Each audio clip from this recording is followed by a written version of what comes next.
Noong 2014, nagsimula akong gumawa ng tungkulin ng pag-arte sa iglesia. Bukod sa pag-arte at paghahasa ng mga kasanayan ko, hawak ko ang natitirang oras ko para isaayos kung paano ko gusto. Kaya medyo malaya at komportable ang buhay ko. Dahil gusto ko ang pag-arte at handa akong magsikap sa mga pagganap ko, malaki ang inunlad ng mga kasanayan ko pagkatapos kong umarte sa 2 pelikula. Kaya hiniling ng leader na magsanay ako sa tungkulin ng pagdidirek. Medyo atubili ako noong panahong iyon. Sa isip-isip ko, napakaraming responsibilidad ng isang direktor. Kailangan mong makilahok sa lahat ng ginagawa ng pangkat at kailangan mo ring suriin ang footage pagkatapos ng shooting. Nakakapagod ito sa isip at katawan. Kung magpapakahirap ako ng ganito araw-araw, baka ganap akong mapagod ng husto at malosyang. Pero, nang maisip kong hindi aayon sa mga layunin ng Diyos ang pagtanggi sa isang tungkulin, tinanggap ko ito ng may pag-aatubili. Masaya ang lahat ng sister para sa akin nang malaman nilang inangat ako sa tungkulin ng pagdedirek. Pero sa isip-isip ko, malinaw na nakakapagod na trabaho ito. Hindi ko hinahangad na umako ng malaking atas dahil kapag mas mabigat ang pasanin, mas nakakapagod ito para sa laman. Gusto ko lang maging isang ordinaryong aktor. Basta't hindi ako nakatenga, ayos na iyon. Nang ako na ang namamahala sa pagdidirek ng una kong pelikula, punong-puno ang schedule na isinaayos ng tagapag-ugnay araw-araw. Pagkatapos ng bawat shoot, kailangan pa naming pag-usapan ang pag-arte, mga shot, o mga issue sa set para sa susunod na eksena. Habang nagsushoot, nakaupo ako sa harap ng monitor at hindi ako nangahas na mawala sa focus kahit sa loob ng 1 segundo. Kapag nawala ako sa focus, hindi ko mahusgahan kung tumpak ang pagganap at kailangan ko pang panoorin ang playback o mag-reshoot. Minsan, pagkatapos ng shooting sa set at nakaalis na ang ibang miyembro ng crew, kailangan ko pang magpaiwan para asikasuhin ang ibang mga gampanin. Isa pa, maraming bida at kontrabida ang pelikulang ito at kailangan kong gabayan ang mga aktor sa mga eksena nila. Mag-rehearse kasama nila at turuan sila. Pinapangasiwaan ang lahat ng ito. Sa bawat eksena, kailangan kong pag-aralang mabuti ang mga karakter ng maaga at unawain sila ng lubos para mahusgahan kung tumpak sa karakter ang pagganap ng mga aktor. Totoo ito lalo na sa mga emosyonal na eksena. Kapag hindi madama ng aktor ang karakter, kailangan kong humanap ng mga paraan para mailagay siya sa tamang emosyonal na kalagayan. Pakiramdam ko ay nakakapagod talaga sa isipan ang pagiging isang direktor. Bilang isang aktor, ang kailangan ko lang gawin ay gampanan ng maayos ang sarili kong bahagi at iyon na iyon. Labis na mas magaan ang tungkuling iyon. Mula sa kaibuturan ng puso ko, kinamuhian ko ang tungkulin ng pagdidirek. Pagkatapos niyon, nagsimula akong maging pabasta-basta sa tungkulin ko. Habang nagsushoot, kapag nakikita kong nahihirapan ang mga aktor na makuha ang ninanais na epekto, sa halip na isipin kung paano sila tuturuan para mapabuti ang pagganap nila, agad-agad ko na lang na inaaprobahan ang kuha. Bilang resulta, nang suriin ng leader ang mga clip ng pelikula, nakita niyang hindi pasok sa pamantayan ang mga pagganap at kinailangan naming mag-reshoot. Sa isa pang pagkakataon, hiniling sa akin ng sister na katuwang ko na magdagdag ng ilang pisikal na galaw sa pagganap ng mga aktor habang nagre-rehearsal. Naisip kong masyadong malaking abala iyon, kaya hindi ko ginawa. Bilang resulta, nagkulang ang pagganap. At bago mismo magsimula ang shooting, kinailangan niyang turuan ang mga aktor doon mismo para idagdag ang mga galaw na nagpaantala sa shooting. Sa sandaling iyon, mabigat ang kalooban ko dahil alam kong hindi ko natupad ang aking responsibilidad. Pero Pagkatapos niyon, sa tuwing oras na para aktwal na gawin ang trabaho, pakiramdam ko pa rin na ang paggawa ng tungkuling ito ay masyadong nakakapagod at nakakaabala. Mabilis na lumipas ang 2 buwan at patuloy na nagkakaproblema ang mga aktor sa kanilang mga pagganap. Ilang beses akong pinaalalahanan ng tagapag-ugnay na gabayan ang mga aktor sa kanilang mga eksena ng mas detalyado. Pero hindi lang sa hindi ako nakinig, nakaramdam pa ako ng paglaban. Sa isip-isip ko, ang pagiging mas detalyado ay sobrang laking abala. Gaano katagal aabutin ang mga rehearsal kung ganoon? Sinubukan ko pa ngang mga tuwiran. Sinasabing, nung aktor pa ako, walang nagturo sa akin ng ganoon kadetalyado. Hindi ba't ang pag-arte ay sariling responsibilidad ng aktor? Kapag oras na para mag-rehearse, binibigyan ko lang ang mga aktor ng pangkalahatang balangkas ng walang mga detalye na humantong sa madalas na pagre-reshoot at pagkaantala ng schedule ng produksyon. Makalipas ang ilang panahon, itinalaga si Brother Elias na maging katuwang ko sa tungkulin ng pagdidirek. Sinabi sa akin ng tagapag-ugnay, mukhang nahihirapan kang gawin ng mag-isa ang tungkulin ng pagdidirek. Mula ngayon, ikaw na ang pangunahing responsable sa paggabay sa mga aktor sa mga eksena nila. At si Brother Elias ang titingin sa monitor para mga siwa. Sa totoo lang, natuwa akong marinig ito. Sa isip-isip ko, mabuti naman. Hindi ko na kailangang manood sa monitor at mga siwa. Sa ganitong paraan, mas magiging fleksible ang oras ko at hindi na ako masyadong mapapagod. Pagkatapos niyon, sa sandaling matapos akong mag-rehearse kasama ang mga aktor, umaalis na ako para asikasuhin ang mga personal kong usapin. Wala akong pakialam kung paano sila gumanap. At bilang resulta, palaging nagkakaproblema sa pagganap ng mga aktor sa aktwal ng shooting. Sinabihan ako ng tagapag-ugnay na suriin ang saloobin ko sa aking tungkulin. Pero sa isip-isip ko, ano ang susuriin ko kung hindi maayos ang pagganap ng mga aktor? Ako na ba ang sinisisi ngayon? Habang mas iniisip ko ito, mas lalo kong nararamdaman na isang gampaning walang pasasalamat ang tungkuling ito. Noong mga araw na iyon, paulit-ulit na nagkaka-issue sa shooting ang ilang aktor na ginagabayan ko. Muli akong pinaalalahanan ng tagapag-ugnay na pagnilayan ang saloobin ko sa aking tungkulin. At noon lang ako nagsimulang magnilay. Sa pagbabalik tanaw, kahit na naging komportable ang laman ko nitong nakaraang mga araw, nakaramdam ako ng kakaibang pagkabagabag sa puso ko. Kaya, nanalangin ako sa Diyos at nagnilay sa sarili ko. At naalala ko ang isang bahagi ng mga salita ng Diyos. Gusto mo ang pagiging tuso at batugan, ano? Gusto mo ang pagiging tamad at pagpapakasasa sa kaginawahan, hindi ba? Kung gayon, magpakasasa ka sa kaginawahan magpakailanman. Ibibigay ng Diyos ang biyaya at pagkakataon na ito sa ibang tao. Pagkatapos ay hinanap ko ang buong siping iyon para basahin. Sabi ng makapangyarihang Diyos, kung gagampanan mo ang iyong tungkulin ng pabasta-basta at haharapin ito ng may saloobing walang galang, ano ang magiging resulta?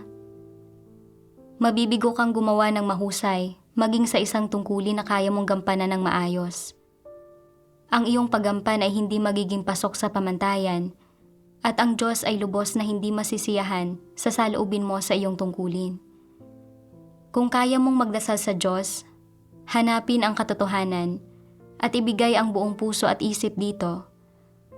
Kung kaya mong makipagtulungan sa ganitong paraan, kung gayon, ihahanda ng Diyos ang lahat ng bagay para sa iyo ng maaga. Nang sa gayon, ay maaayos ang lahat at magbubunga ng magagandang resulta kapag pinangangasiwaan mo ang mga usapin. Hindi mo kakailanganing gumugol ng napakaraming lakas. Kapag ginawa mo ang lahat ng makakaya mo upang makipagtulungan, Isasaayos ng Diyos ang lahat para sa iyo. Kung ikaw ay tuso at tamad, kung hindi mo inaasikaso ng wasto ang iyong tungkulin, at palagi kang tumatahak sa maling landas, hindi gagawa ang Diyos sa iyo.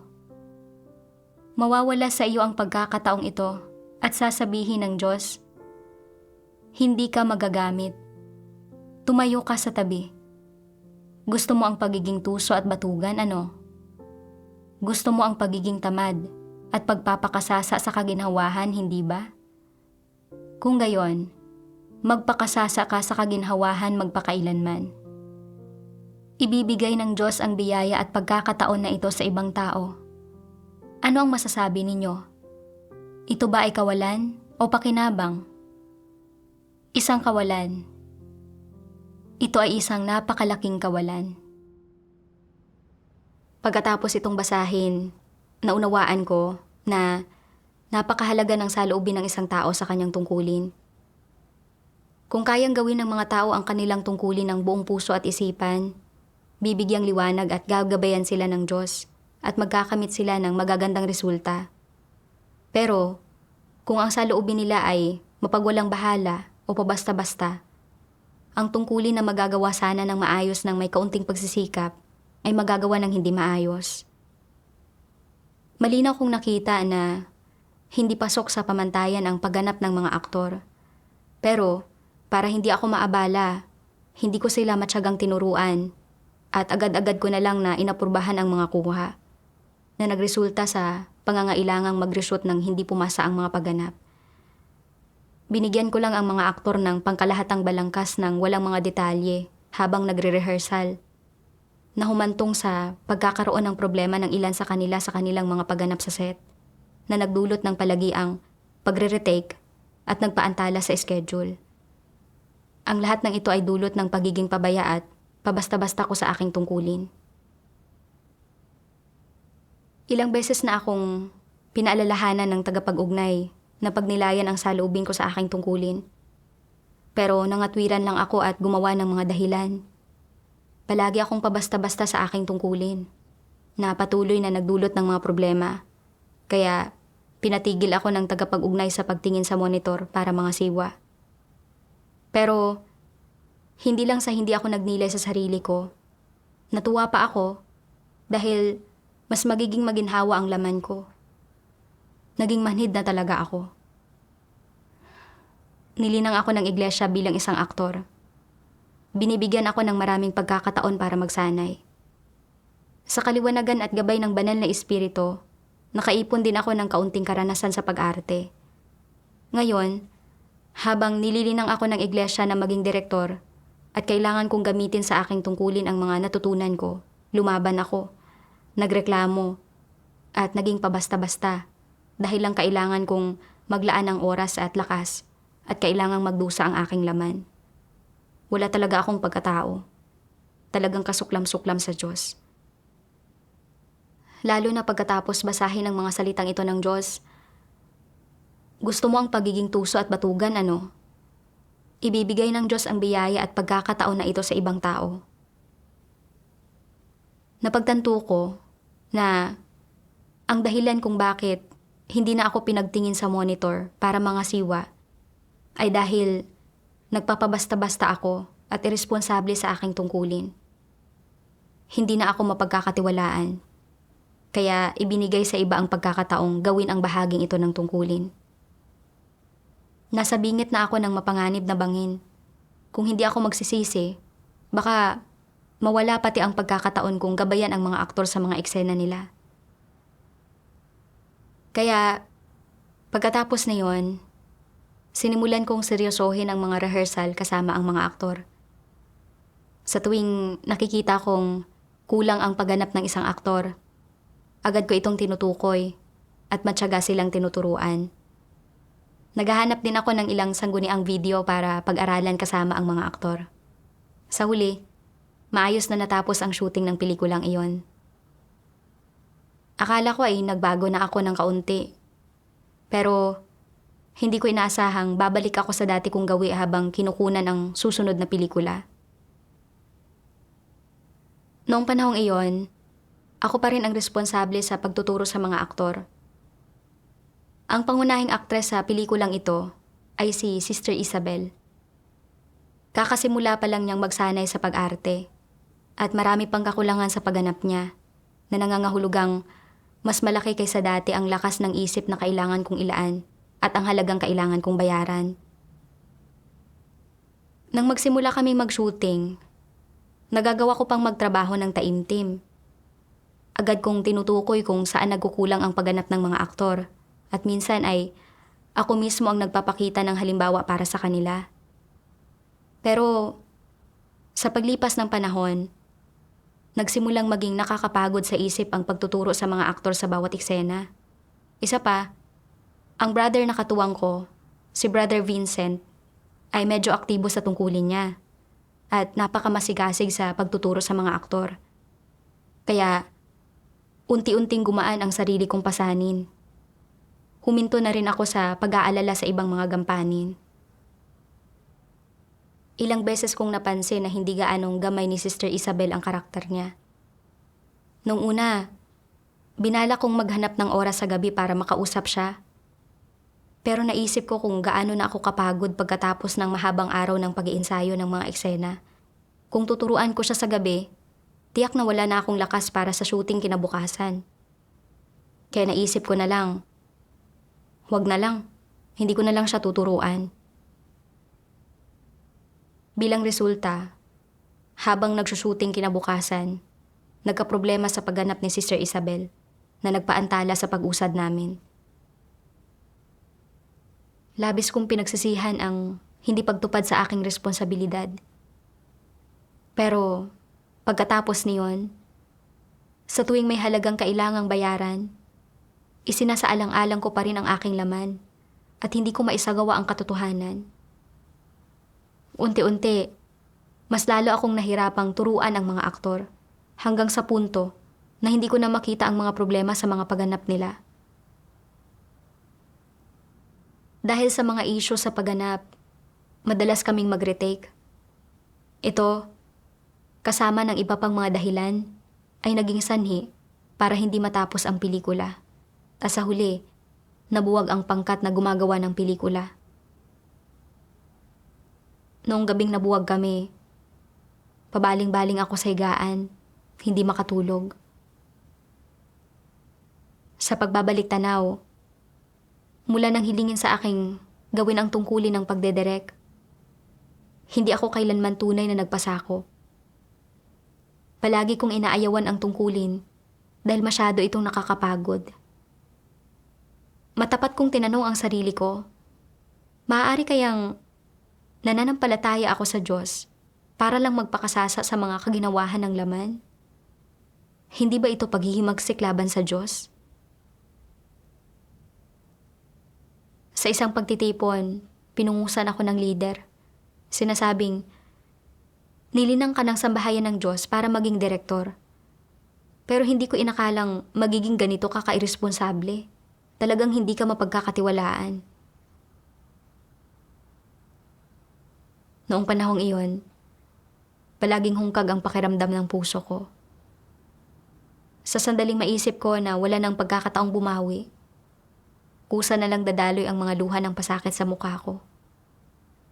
Madalas akong nahahapis dahil sa hindi pagtupad sa aking tungkulin at sa mga pagsalangsang na nagawa ko. Pakiramdam ko ay napakalaki ng pagkakautang ko sa Diyos na nahihiya pa nga akong manalangin sa Kanya. Palaging nararamdaman na nasusuklam at namumuhi ang Diyos sa akin, na itinago niya ang Kanyang mukha sa akin at hindi ako pinapansin. Para akong isinantabi ng Diyos at nasa kadiliman at pasakit ang espiritu ko. Kalaunan, isinaayos na mangaral ako ng ebanghelyo. Kahit na gumagawa pa rin ako ng tungkulin, nanatiling tinik sa puso ko ang bagay na ito na hindi ko malutas. Maraming beses akong nanalangin at naghanap pagkatapos niyon. Diyos ko, saan ba talaga ako nabigo? Pakiusap. Bigyang liwanag at gabayan mo ako na makilala ang sarili ko.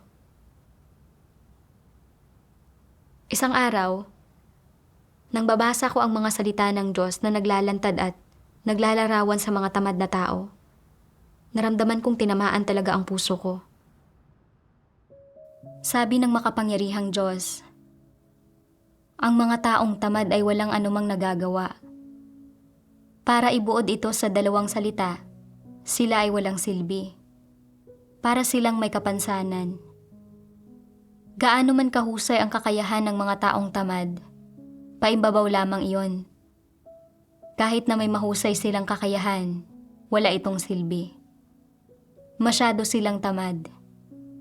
Alam nila ang dapat nilang gawin, ngunit hindi nila ito ginagawa. At kahit alam nila na may problema, hindi nila hinahanap ang katotohanan para lutasin ito. At bagamat alam nila kung anong mga paghihirap ang dapat nilang danasin para maging epektibo ang gawain, ayaw nilang tiisin ang mga makabuluhang paghihirap na ito. Kaya, hindi sila makapagkamit ng anumang katotohanan at hindi sila makagawa ng anumang tunay na gawain. Hindi nila nais na magtiis ng mga paghihirap na dapat tiisin ng mga tao. Ang alam lamang nila ay magpakasasa sa kaginhawahan, magtamasa ng mga panahon ng kagalakan at paglilibang, at magtamasa ng malaya at maluwag na buhay. Hindi ba't wala silang silbi? Ang mga taong hindi kayang tiisin ang paghihirap ay hindi karapat-dapat na mabuhay. Iyong mga palaging nagnanais na mamuhay ng buhay ng isang parasito ay mga taong walang konsensya o katwiran. Sila ay mga halimaw, at ang gayong mga tao ay hindi angkop kahit na gumampan ng trabaho. Dahil hindi nila kayang tiisin ang paghihirap, kahit na kapag gumagampan nga sila ng trabaho, hindi nila ito magawa ng maayos.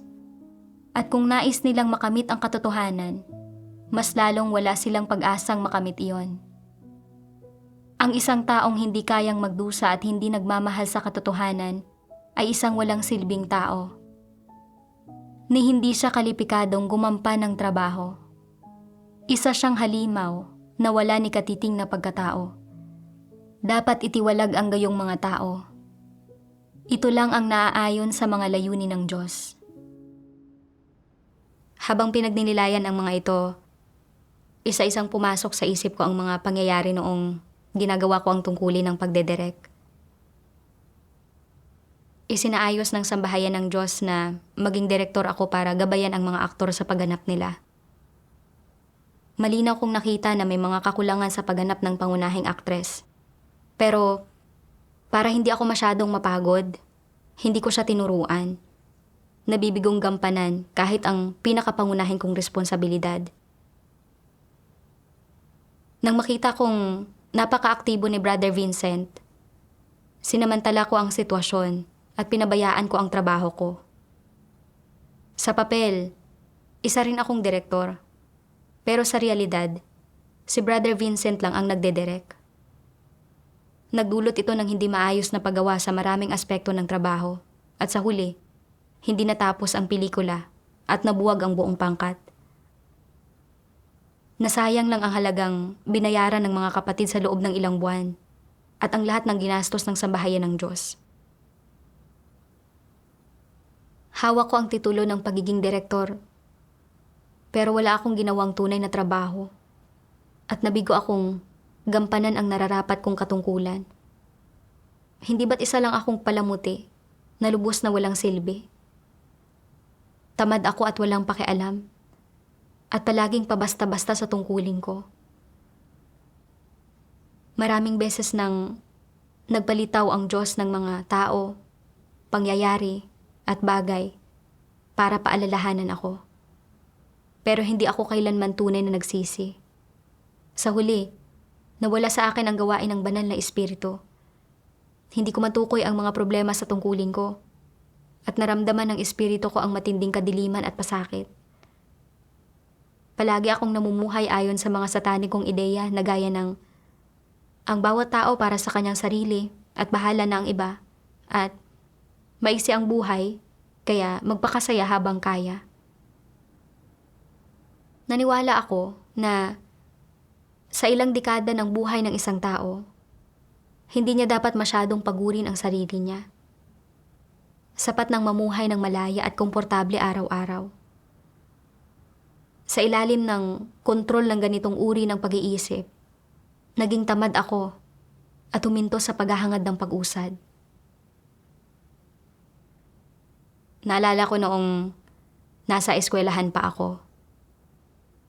Habang nag-aaral ng mabuti ang iba para manguna, naisip kong masyadong nakakapagod ang pag-aaral at maaga akong huminto. Pagkatapos magpakasal, hindi ako nainggit sa iba na bumili ng mga kotse at bahay dahil ayokong maging alipin ng mortgage o car loan at ilagay ang sarili ko sa ganoon katinding pressure.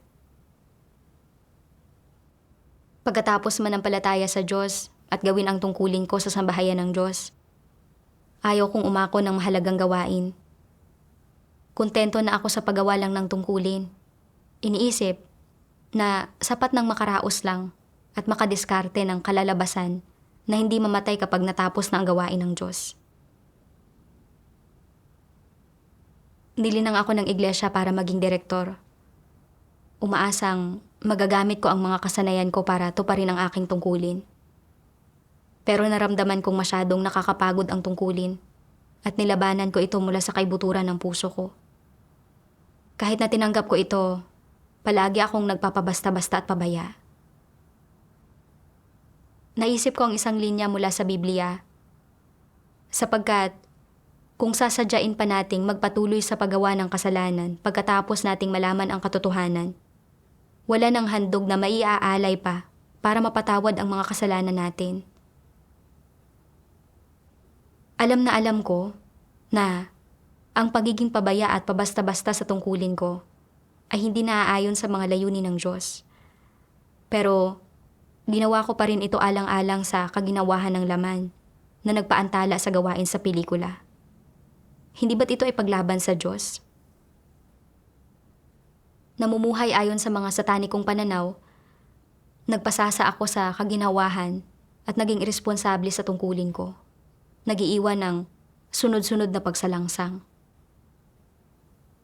Sabi ng Diyos, ang mga pagsalangsang ay magdadala sa tao sa impyerno. Sa pamumuhay ayon sa mga satanikong lason, tinataha ko ang landas ng perdesyon at pagkawasak. Bilang direktor, dapat sana ay nagiging halimbawa ako para sa pangkat. Pero hindi ako lumakad sa tamang landas. Ang inisip ko lang ay ang sarili kong kaginawahan ng laman at pag-iwas sa mahirap na trabaho at naging pabaya at pabasta-basta sa tungkulin ko. Bilang resulta, nasayang ang ilang buwang ginugol ng mga kapatid ng walang napapala at umabot ang buong pangkat sa punto ng pagkabuwag. Hindi ko nagawang pasanin ang responsibilidad na dapat tuparin ng isang tao. Isa lang akong walang kwenta at nararapat na itiwalag. Napagtanto ko rin na ang pagsasantabi sa akin ng Diyos ay ang kanyang tahimik na paghatol sa akin. Ito ang matuwid na disposisyon ng Diyos na dumating sa akin. At ito ay pagmamahal at pagliligtas ng Diyos para sa akin. Kung hindi ko sana pinagnilayan ang mga maling perspektiba sa likod ng paghahangad ko. Naisip ko ang mga salita ng Diyos. Para sa kapakanan ng sangkatauhan, naglalakbay siya at nagmamadali. Tahimik niyang ibinibigay ang bawat parte ng kanyang buhay. Iniaalay niya ang bawat minuto at bawat segundo ng kanyang buhay. Habang maingat kong pinagninilayan ang pangungusap na ito, para sa kapakanan ng sangkatauhan, naglalakbay siya at nagmamadali. Kapwa na antig at napuno ng paninisi sa sarili ang puso ko. Upang iligtas ang sangkatauhan, 2 beses na pumurito sa lupa sa katawang tao ang Diyos mula sa langit. Nagtiis ng matinding kahihiyan. Sa unang pagkakataon, ipinako siya sa krus at ibinigay ang kanyang buhay upang tubusin ang sangkatauhan. Sa mga huling araw, muling nagkatawang tao ang Diyos. Nagpapahayag ng napakaraming katotohanan upang diligan at tustusan tayo. Ang lahat ng ginagawa ng Diyos ay para sa kapakanan ng pagliligtas sa mga tao at lahat ay pagmamahal para sa kanila. Pero ano ang isinukli ko sa Diyos? Wala kundi paghimagsik at paglaban. Binibigyan pa rin ako ng sambahayan ng Diyos ng pagkakataong gumawa ng tungkulin. Awa ito ng Diyos at isang pagkakataon para magsisi ako. Kung hindi magbabago ang dati kong disposisyon, kapag natapos na ang gawain ng Diyos, tiyak na ako ay magiging punteriya ng pagkawasak. Noong panahong iyon, paulit-ulit kong kinanta ang pagpapasakop ni Noe sa Diyos ay nagkamit ng pagsang-ayon ng Diyos. Sa lahat ng tao, si Noe ang taong may takot sa Diyos. Nagpapasakop sa Diyos at kinumpleto ang atas ng Diyos na karapat-dapat siyang tularan. Sinang-ayunan siya ng Diyos at dapat siyang maging isang huwaran para sa mga sumusunod sa Diyos ngayon. At ano ang pinakamahalaga tungkol sa Kanya? Iisa lamang ang saloobin niya sa mga salita ng Diyos. Ang makinig at tumanggap at magpasakop hanggang kamatayan. Ang saloobing ito, na pinakamahalaga sa lahat, ang siyang dahilan kaya nakamit niya ang pagsang-ayon ng Diyos. Pagdating sa mga salita ng Diyos, hindi siya pabasta-basta, hindi siya pabaya, at hindi niya siniyasat, inanalisa, nilabanan, o tinanggihan ang mga ito sa kanyang isipan, at pagkatapos ay isinantabi na lamang. Sa halip, nakinig siya ng taimtim, tinanggap ang mga ito ng paunti-unti sa kanyang puso, at pagkatapos ay pinagnilayan kung paano isasagawa ang mga ito, paano ipatupad ang mga ito, paano isagawa ang mga ito ayon sa orihinal na layon nang walang anumang paglihis. At habang pinagninilayan niya ang mga salita ng Diyos, lihim niyang sinabi sa kanyang sarili, ito ang mga salita ng Diyos. Ito ay mga tagubili ng Diyos, atas ng Diyos. May tungkulin ako. Kailangan kong magpasakop. Hindi ko maaaring laktawan ang anumang mga detalye. Hindi ako maaaring sumalungat sa alinman sa mga ninanais ng Diyos. Hindi ko rin maaaring baliwalain ang alinman sa mga detalye ng sinabi niya, o kung hindi, ay hindi ako angkop na tawaging tao. Hindi ako magiging karapat-dapat sa atas ng Diyos at hindi magiging karapat-dapat sa kanyang pagtataas. Sa buhay na ito, kung mabibigo akong kumplituhin ang lahat ng sinabi at ipinagkatiwala sa akin ng Diyos, kung gayon ay magkakaroon ako ng mga pagsisisi. Higit pa riyan, magiging hindi ako karapat-dapat sa atas ng Diyos at sa kanyang pagtataas sa akin, at mawawalan ako ng mukha para bumalik sa harapan ng lumikha. Lahat ng naiisip at napagbulayan ni Noe sa kanyang puso, bawat perspektiba at bawat saloobin niya, ang bawat isa ang nagtakda na nagawa niyang isagawa ang mga salita ng Diyos sa huli, gawing realidad ang mga salita ng Diyos, isakatuparan ang mga salita ng Diyos, at upang matupad at maisakatuparan ang mga iyon sa pamamagitan ng pagsisikap niya at maging isang realidad sa pamamagitan niya, at upang hindi mauwi sa wala ang atas ng Diyos. Si Noe ay karapat-dapat sa atas ng Diyos. Siya ay isang taong pinagkatiwalaan ng Diyos at isang taong tiningnan ng Diyos ng may pabor. Minamasdan ng Diyos ang bawat salita at gawa ng mga tao. Pinagmamasdan niya ang kanilang mga iniisip at ideya. Sa paningin ng Diyos, dahil sa ganitong pag-iisip ni Noe, napatunayang hindi nagkamali ang Diyos sa pagpili sa kanya. Kinayang pasanin ni Noe ang atas ng Diyos at ang tiwala ng Diyos at nagawa niyang kumpletuhin ang atas ng Diyos. Siya lamang ang pinili sa buong sangkatauhan. Si Noe ay isang taong may konsensya at pagkatao. Hinarap niya ang atas ng Diyos ng buong puso at isipan. Inaako ang paggawa ng arka bilang kanyang responsibilidad at misyon sa buhay. Noong ginagawa ni Noe ang arka, walang sino mang nangasiwa o nagtulak sa kanya. At nakaharap siya ng maraming paghihirap.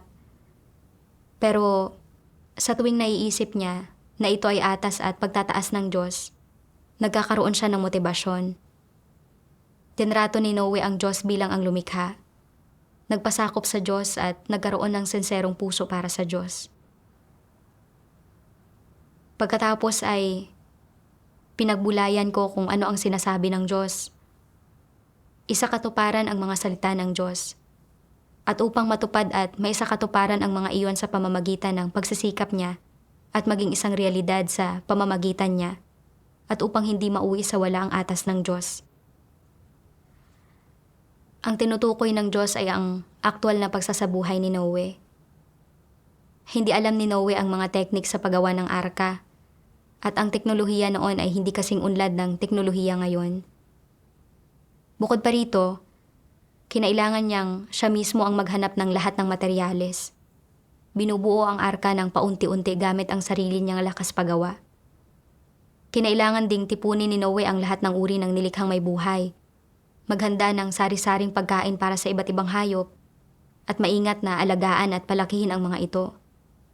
Hindi ito madaling gampanin. Kung naramdaman ni Noe na masyado itong nakakapagod at mahirap at naging pabasta-basta siya, hindi sana kailanman na ipatayo ang arka at ang lahat ng nilikhang may buhay ay naharap sana sa pagkalipol.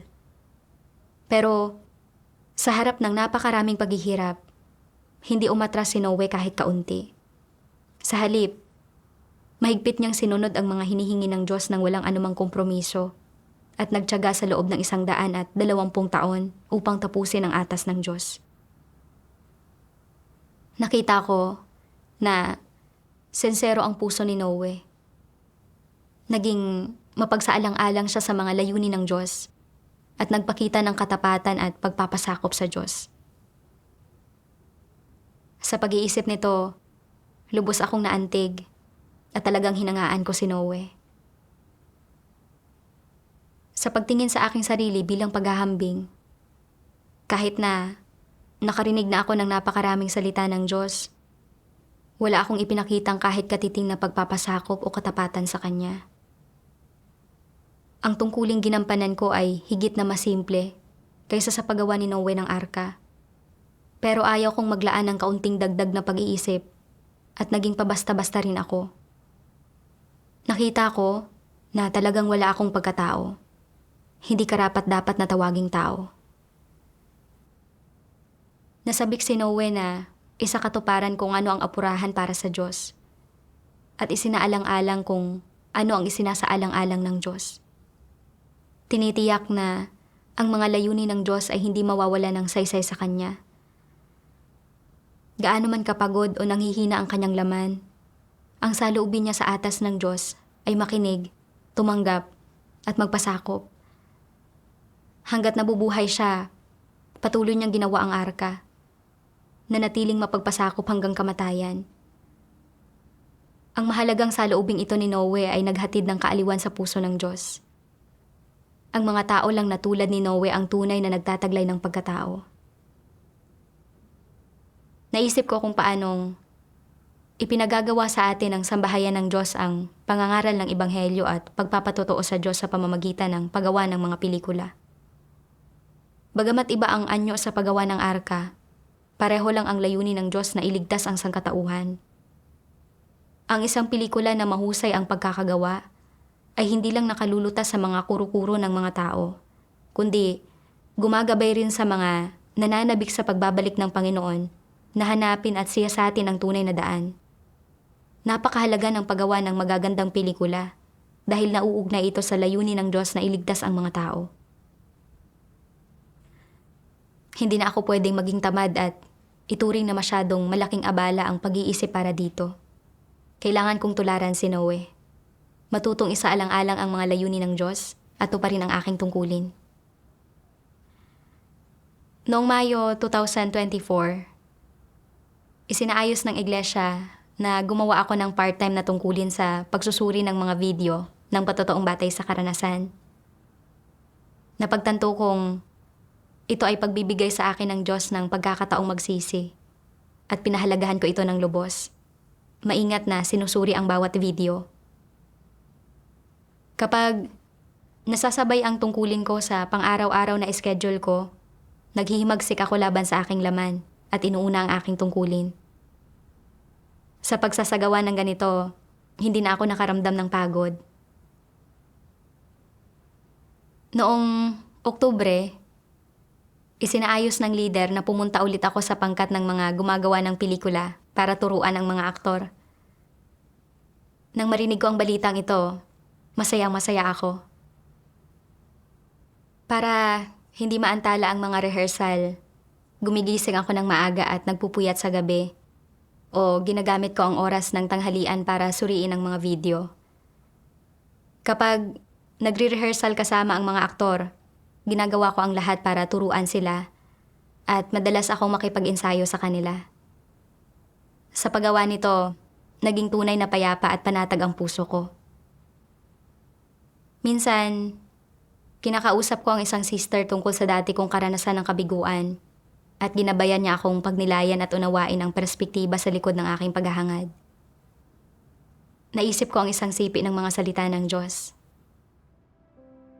Dapat hangarin ng lahat ng tao na isabuhay ang isang makabuluhang buhay at hindi dapat masiyahan sa kanilang kasalukuyang mga kalagayan.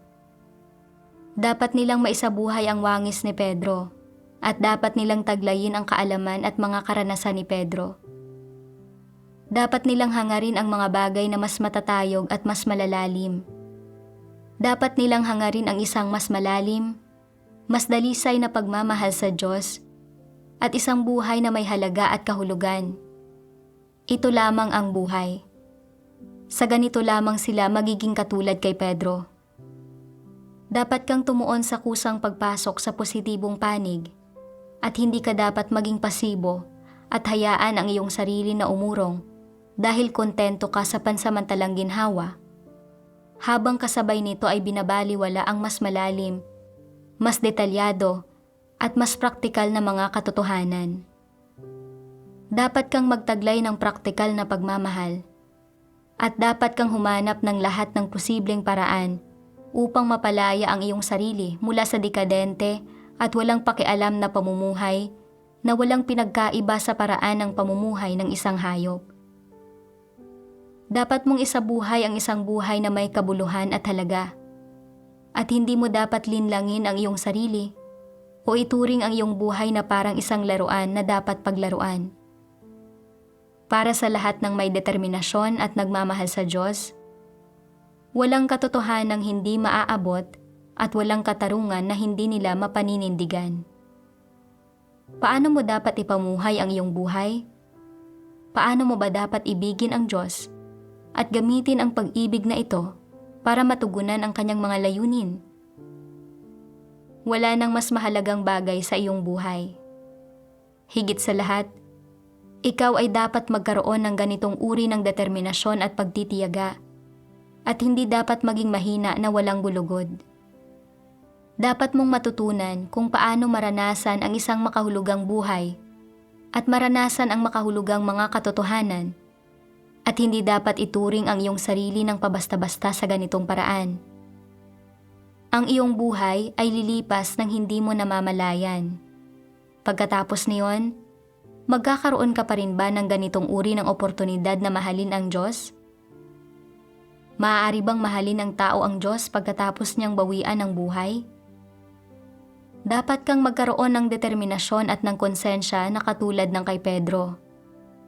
Dapat kang mamuhay ng makabuluhang buhay at hindi mo dapat pinaglalaruan ang iyong sarili.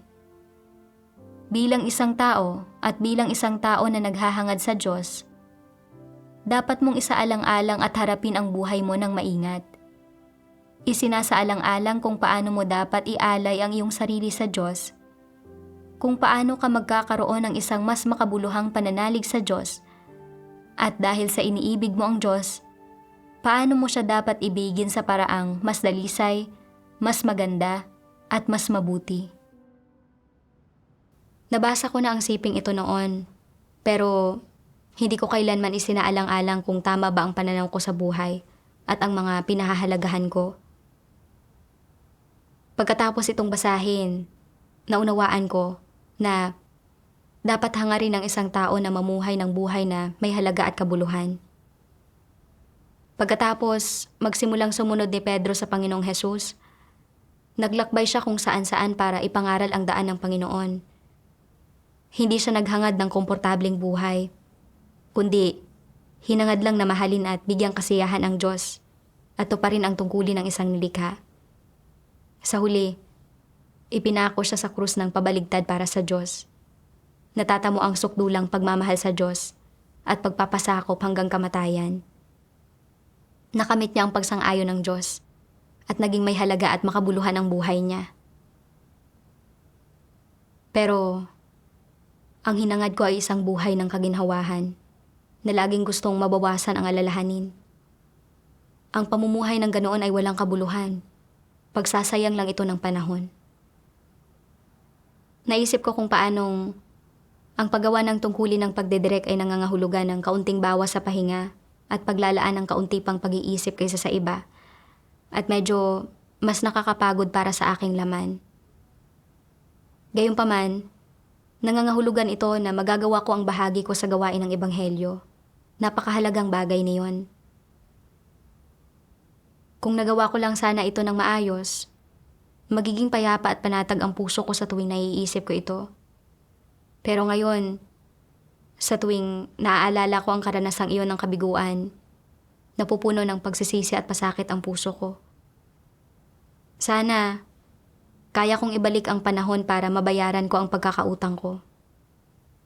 Naging malaking pagsalangsang at panghihinayang ang pangyayaring iyon sa buhay ko.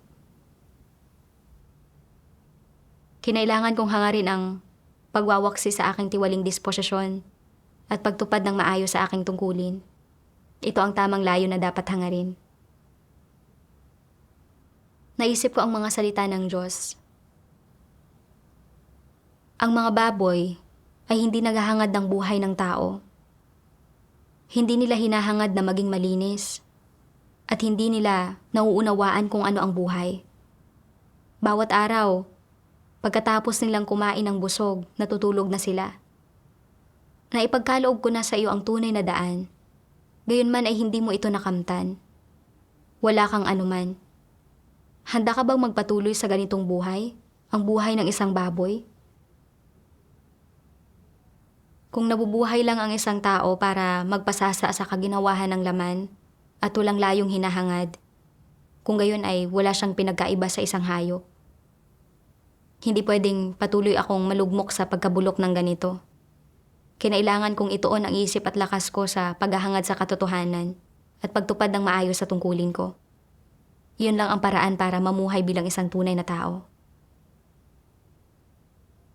Pagkatapos niyon, nanalangin ako sa Diyos na ituwid at disiplinahin niya nawa ako kung magiging pabasta-basta ulit ako sa tungkulin ko. Madalas ko ring sinusuri ang saloobin ko sa aking tungkulin. Sa tuwing natutokso akong maging pabasta-basta, mabilis akong nagdarasal at naghihimagsik laban sa aking laman. Isang hapon, nag-iensayo ako ng mga linya kasama ang isang aktres. Pagkatapos ko siyang itama ng ilang beses, hindi pa rin siya bumubuti. Nagsimula akong makaramdam na masyado itong malaking abala at ayaw ko na siyang turuan. Tamang-tama. Naisip ko ang isang sipi ng mga salita ng Diyos na nabasa ko 2 araw na ang nakararaan. Kapag gusto mong gumawa ng mga bagay sa pabasta-bastang paraan, nagiging tuso at nagpapabaya, at sinusubukang iwasan ang pagsisiyasat ng Diyos habang ginagampanan ang iyong tungkulin, dapat kang magmadaling lumapit sa harapan ng Diyos para manalangin at pagnilayan kung tama bang gawin iyon. Pagkatapos, mag-isip-isip ka, ano ang layunin ko sa pananampalataya sa Diyos? Maaaring malinlang ng pagiging pabasta-basta ko ang mga tao, pero malilinlang ba nito ang Diyos? Higit pa rito, hindi ako nananampalataya sa Diyos at gumagampan ng aking tungkulin para maging tuso at magpabaya. kundi para makamit ko ang kaligtasan. Ipinapakita ng pagkilos sa ganitong paraan na wala akong normal na pagkatao at hindi ito isang bagay na kinalulugdan ng Diyos. Hindi iyan pwede. Iba sana kung naging tuso ako, nagpabaya, at sinunod ko ang sarili kong kalooban sa mundo. Pero ngayon ay nasa sambahayan ako ng Diyos. Nasa ilalim ako ng kataas-taasang kapangyarihan ng Diyos, sa ilalim ng pagsisiyasat ng mga mata ng Diyos, at isa akong tao. Kaya dapat akong kumilos ayon sa aking konsensya at sa mga salita ng Diyos. At hindi ako maaaring sumunod sa sarili kong kalooban, maging pabasta-basta, o maging tuso at magpabaya.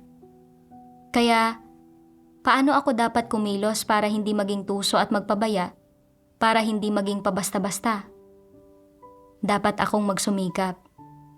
Ngayon lang ay naramdaman kong masyadong malaking abala ang kumilos sa ganoong paraan, kaya gusto kong iwasan ang paghihirap. Pero ngayon ay nauunawaan ko na. Maaaring mas malaking abala ang gawin ito ng ganoon, ngunit nagbubunga ito ng mga resulta, kaya ganoon ko ito dapat gawin. Kapag ginagawa mo ito, at ayaw mo pa ring magtiis ng paghihirap, sa gayong mga pagkakataon ay dapat kang manalangin sa Diyos. O Diyos, ako ay isang tamad at tusong tao. Pakiusap, disiplinahin at sawayin mo ako upang magkaroon ako ng kamalayan ng konsensya at makaramdam ng kahihiyan. Ayaw kong maging pabasta-basta. Pakiusap, gabayan at bigyang liwanag mo ako upang makita ko ang aking paghihimagsik at ang aking kapangitan. Kapag nananalangin ka ng ganito, at pinagninilayan at sinusubukan mong kilalanin ang iyong sarili ng ganito, magdudulot ito ng isang pakiramdam ng pagsisisi. Magagawa mong kamuhian ang iyong kapangitan at magsisimulang magbago ang iyong maling kalagayan. Nanalangin ako para maghimagsik laban sa mga mali kong kaisipan at ideya. Pagkatapos ay sinuri ko ang bawat linya kasama ang aktres at inalam kung saan ang mga problema niya. Pagkatapos niyon, mas maayos na niyang nabigkas ang mga linya niya at naging napakaayos ng shooting kinabukasan. Sa pagsasagawa ng ganito, naging napakapayapa at napakapanatag ng puso ko. Pagkatapos, hiniling sa akin ng direktor na samahan ang aktres para i-record ang pagsasalaysay. Sineryoso ko rin ito. Hindi ako nakaramdam ng pagod kahit na nag-record kami hanggang madaling araw. Kinalaunan, nang matapos ang pelikula at nakita ko ang na-edit na video, lubos akong naantig. Bagamat maliit na bahagi lang ang ginampanan ko sa pelikulang ito, pakiramdam ko ay may halaga at makabuluhan ang paggawa ng tungkuling ito. Salamat sa Diyos.